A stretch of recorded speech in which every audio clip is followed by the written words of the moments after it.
छौड़ी हमर गरमी दिनमा में कि दिलवा तोड़ देनी के छौड़ी हमर गरमी दिनमा में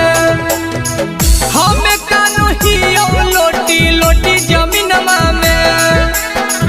हमें कानू हियो लोटी लोटी जमीनमा में कि दिलवा तोड़ देनी के छौड़ी हमर गरमी दिनमा में कि दिलवा तोड़ देनी के छौड़ी हमर गरमी दिनमा में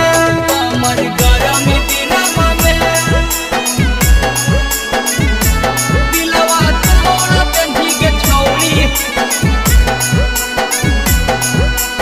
तोड़ देनी के छौड़ी हमर गरमी दिनमा में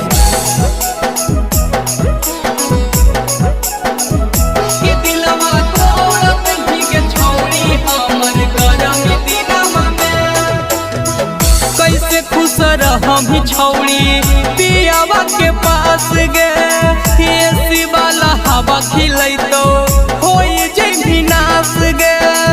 होई जैभी नास गे होई जैभी नास गे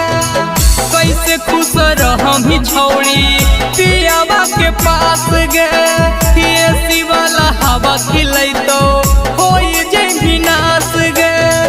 हम एने तड़पो हियो पुना पसीनमा में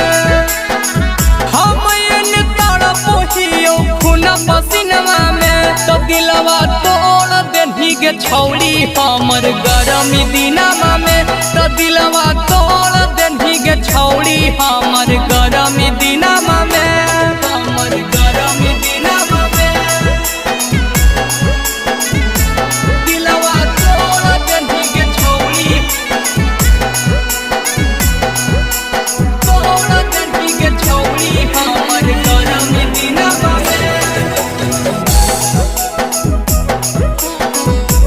कि दिलवा तोड़ देनी के छौड़ी हमर गरमी दिनमा में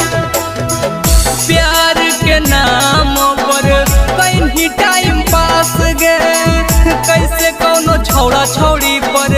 करतो विश्वास गे